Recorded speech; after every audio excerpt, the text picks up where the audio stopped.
And hi, everyone. Welcome to another edition of Donovan and Dino, along with the voice of the Browns, Jim Donovan. I'm Dave DeNatale. Well, Jimmy, you finally were able to say it in a radio call yesterday. The Cleveland Browns are going to the playoffs. You didn't get to do that in 2002 because of the way everything got to shape out. So that had to just take me back to that moment yesterday as that all played itself out. Well, it was, I have to tell you, it was a pretty tense afternoon. I mean, the stadium was really tight and tense. I would describe it all afternoon long. And I mean, it started at about 11 o'clock in the morning when you show up for the game. You could just sense that there was a lot of tension and everybody was knowing what the stakes were and that the Browns had to win the game to beat the Steelers. There was another scenario, or maybe two other scenarios, but the one that was the direct line was to beat Pittsburgh. And all the pressure in the world was on the Browns because the Steelers had everything wrapped up and they had already clinched the division. So it was all there in front of them, but it has been there in front of them before in past years, and they haven't been able to handle that. So as the game went along, I mean, I felt it was pretty safe with a 15-point lead at 24-9, and then it wasn't safe at all. And then the Steelers, Dino, I have to tell you, I give them just a tremendous amount of credit for the way they played yesterday and the way they play always. I mean, they're just full of pride, full of tradition, no matter who's wearing that uniform, whether it's a first-string guy, an all-pro guy, or a guy that's waiting in the wings to play. They got a chance to play yesterday. They were going to play right down to the final tick of the clock, which they did. And it got scary, as a lot of Browns games this year have, especially on a two-point conversion that could have sent the game. It would have tied it, possibly sent it into overtime. And I think when Mayfield finally got the first down, there's that moment where you just go, God, this is really happening. And it was really overwhelming. It really was. I have to tell you, it was tough to breathe at one point. It got pretty emotional when you feel the stadium and you realize the road that everybody has been down, not just players, coaches, front office people, but I'm talking fans and people that follow this franchise for decades and throughout their families, through all the different generations. It was really overwhelming. It really was a great moment. Great moment for everybody. You know, the one thing about your call, and I know I've known you long enough, and we've done these shows, and we're friends, so I wasn't surprised, but it still just kind of stuck at me. You know, in that moment, you were thinking of us as fans. I mean, you know, like it was just, you know, it was a moment I was like, you were reaching out along with the Browns to kind of hug and embrace all of us and say, man, I wish you were here. You are here, but I'm thinking of you as the fans. And, you know, that moment kind of got me a little bit yesterday, Jimmy. I don't mind telling you. It just was kind of like, I know what the moment meant to you, but the fact that you were thinking of us, that was pretty awesome. Well, you know, it comes from the heart, no doubt about it. I've missed the fans all year long. Enough so that, you know, we've really missed the fans. You miss that. You miss the atmosphere. You miss the fact that here is this special team that can tell an incredible story of going 11-5 through all kinds of obstacles and all kinds of tough odds. And then they are the team that finally goes to the playoffs in a city that just, you know, loves football and loves that franchise to death. And, you know, and they're not there. And that's been tough all year long, no matter what game it is, but certainly this game and the game that finally got them in. And your mind wanders and you say to yourself, you know, you go through imagery and you say to yourself, what would it be like? There are 12,000 in here, and this is really neat. But what would it be like if there were 68, 70,000 people, whatever capacity is now? It would be amazing. What would it have been like driving down to the stadium and seeing those Muni lots? And what would it be like coming out of that stadium? And what would it have been like all afternoon and all evening long, which would have been a celebration? And so, I mean, I miss them all. I miss you all. That I'm proud to be there, and I'm glad we're there, you know, calling the game. But we are missing a big part of it. We really are the most passionate fans in the league. Last kind of perspective question, then I want to get to some more specifics as we start thinking about Browns Steelers Part 2 here on Sunday night. You know, one thing on Twitter yesterday as the game ended, and seeing a lot of Browns alumni, whether it was Bernie Kosar or Joe Thomas or Phil Dawson, or even guys like Brandon Whedon or TJ Ward, talk about what it meant for them to see the Browns be successful. You and Deke are the constants. You've been calling all these games now for 22 years. A lot of downs, a few ups, a lot of downs, including 0-16 and 1-31. Obviously this will probably be when we get more of a kind of a separation from all this. Can you just kind of put in perspective what it means, as an announcer and as just somebody who's been with all these Browns teams over the years, to see this finally come to fruition? It's great. I'm glad that we're still sitting there doing it, and it means a lot to us.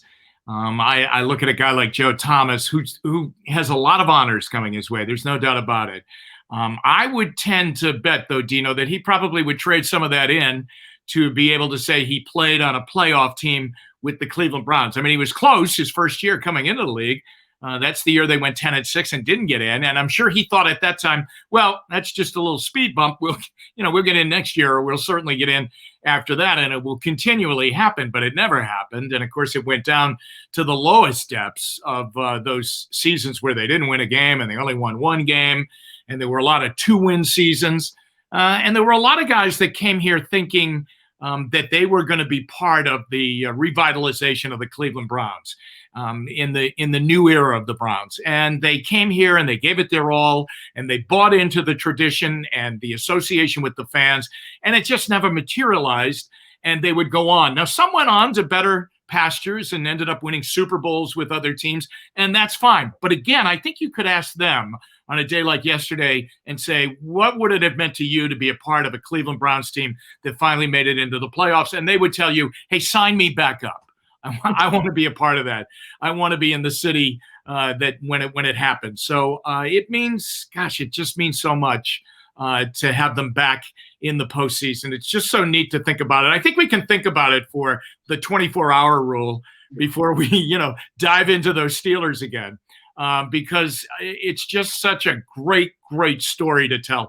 I always thought it would be a great story when they would come back and be great, a la the Cubs. When the Cubs, came back and became great again and won the World Series, when the Red Sox finally won a World Series, when the Cavs won the championship and came from 3-1 down, no doubt about it. But I always thought the Browns' tale would be very special because of that time where we so unjustly lost the team for all the wrong reasons, and then fought to get the team back, and then fought so hard to get it back, but it was a shell of what it was before it left town. So, and it is a great story, and it's probably the early chapters.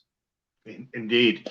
I always go back to what you said last week when we were getting ready for the Steelers game, that it since this franchise has been back, it's been all about Pittsburgh. And, whether it was the first game back, first playoff game back, now the second playoff game, everything goes through Pittsburgh. And maybe it is kind of appropriate that, this playoff game on Sunday will be another one of those ultimate showdowns, so to speak, Cleveland and Pittsburgh. Yeah, as great as it is that they're in the playoffs, and the 11-5 record is just magnificent. It really is. But the fact of the matter is, Dino, I think that we'll all really believe that they are truly into a different level of being, getting towards becoming an elite team when they can beat the Steelers, and they can do it more regularly. And more importantly, they can do it over in Pittsburgh, because I think when Bernie Kosar started to beat the Steelers at Three Rivers Stadium after Brian Sipe and everybody else couldn't win over at Three Rivers Stadium, when he finally broke through the ice and then started to win regularly over there, that's when those Browns teams went deep into the playoffs and would go to those AFC championship games. And I think that's a big hurdle for the Browns to get over. Now they get a chance. You have to get a chance to go over the hurdle, though, and they are there now on Sunday, and they have an opportunity. And so how they approach this, and if they can get over this and come through with a win, then I know we've really got something here, because the Steelers really are the definition, along with the Ravens. But the Steelers, to us, I still think, hold a very special spot, that if we can compete with them, if we can beat them, then we know that we're among the best in the NFL. Yeah. I would imagine if the Browns are to be successful Sunday night, they're going to need to give the ball to Nick Chubb more than twice in a fourth quarter. He's going to, their best player on offense is going to need to touch the football a little more frequently than he did yesterday, especially after that initial success. Yeah, that was a very curious state of affairs yesterday. I'm forgiving the ball to Nick Chubb almost all the time. I'm give it to him on 3rd and 9. I think we got a good shot on 3rd and 9, giving it to Nick Chubb. They went into an alternating series type of situation.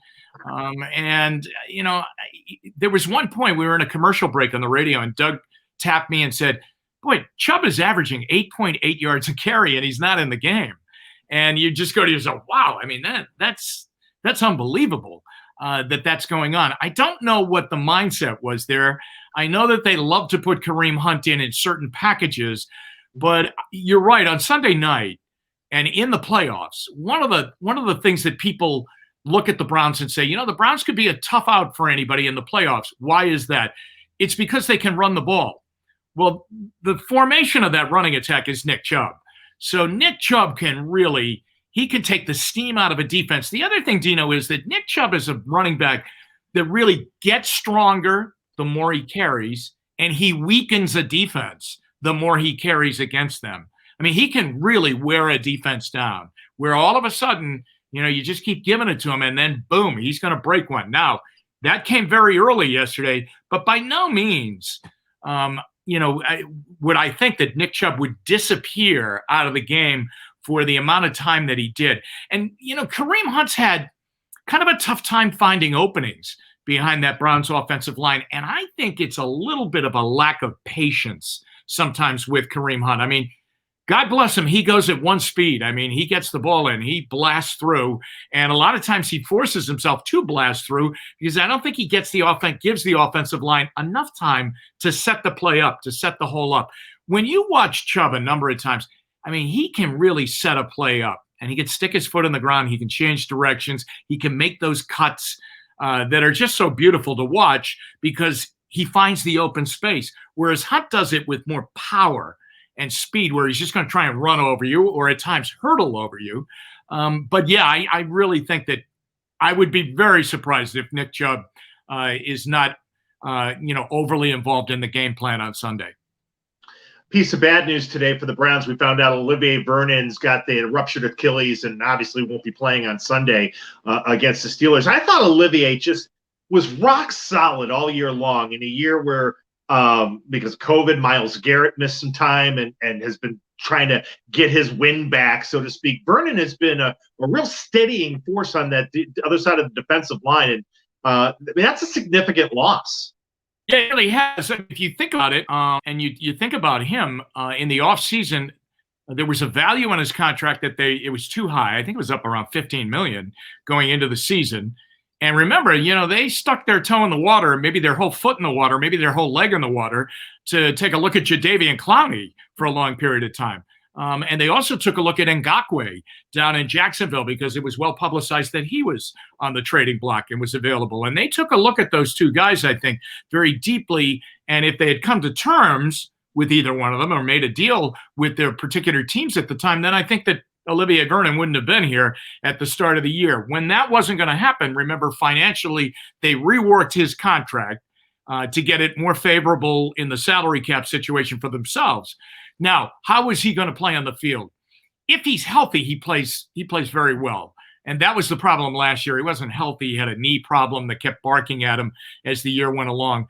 When Garrett went down and went out this season with COVID, and remember, he had a knee and he had a little bit of a cranky ankle at the time.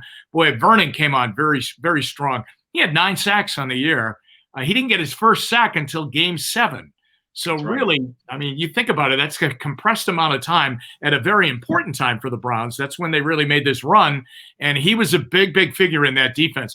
And the other thing, I mean, we think about sacks so much, But if you watch him play, he plays the run exceptionally well. Yesterday, he set a brick wall. They always say, you got to set the edge.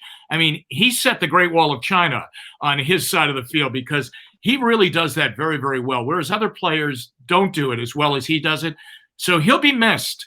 I wonder myself if maybe that might be his last game with the Browns, as they rebuild this defense in the offseason. That's a ruptured Achilles tendon. That's going to take a long time. Whenever you talk about, the Browns going out to play at Heinz Field, every time we've ever done a preview show for that, I always think of what you tell me. You can't turn it over at Heinz Field. You can't make a mistake, that gets – I don't care if you're talking 70,000 fans or 12,000 fans or no fans. You can't make a mistake. The Browns have to be, not letter perfect, but pretty close to it Sunday night against Pittsburgh. Well, it killed them in week 6 when they turned it over right away. Minkah Fitzpatrick picked off Baker for a pick 6, and they were down 10-0 in a blink.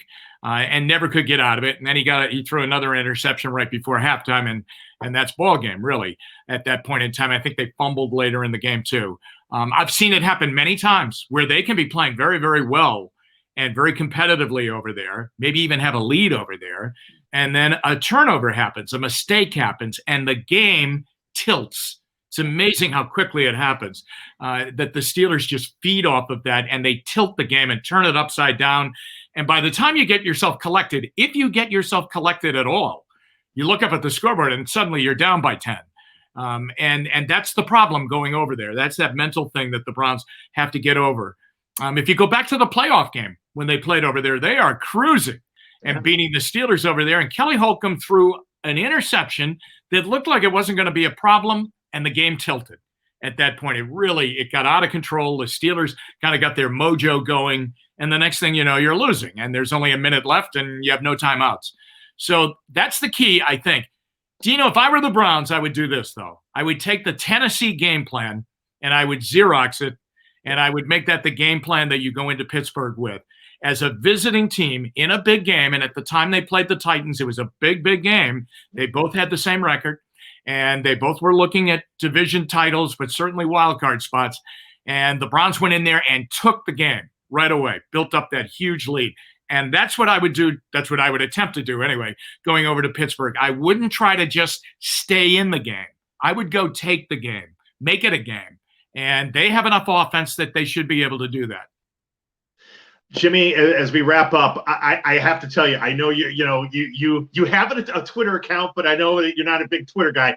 But the reaction to your call yesterday and the fact that you're getting to call a playoff game coming up this week, this means a lot to the fans to have you on the microphone calling the game Sunday and to be the voice of the Browns. And I got to tell you, I've said this over the years. It's like when the Browns get relevant and Jim Donovan can call playoff games again, it means something and it's special, my friend. And I just wanted to close the show by saying, this is special, and I'm happy for you, and I'm happy for Deke, and it means a lot to all of us. I think that you're calling these games. Well, Dino, thanks very much. As I've always said to you, it's an incredible privilege to be up there. It's something you never take for granted because of the guys that did it before me, and there haven't been many guys because it's such a privileged position. And that tells you the whole story of that particular spot in that broadcast booth. So I'm very humbled by all of that. And, I just love it. And I love the fans. So it will be great. It will be great. Yeah, we'll be there with you. I mean, no doubt about it. We'll be in that booth with you on Sunday night. Again, Browns Steelers Sunday night on Channel 3, but make sure you listen to Jimmy and Deke. My friend, thank you for your time as always. We'll look forward to seeing you starting at 5 on What's New, then certainly throughout the rest of the night on our shows, What Matters Most, Front Row, and What's Next. Thanks, Dino.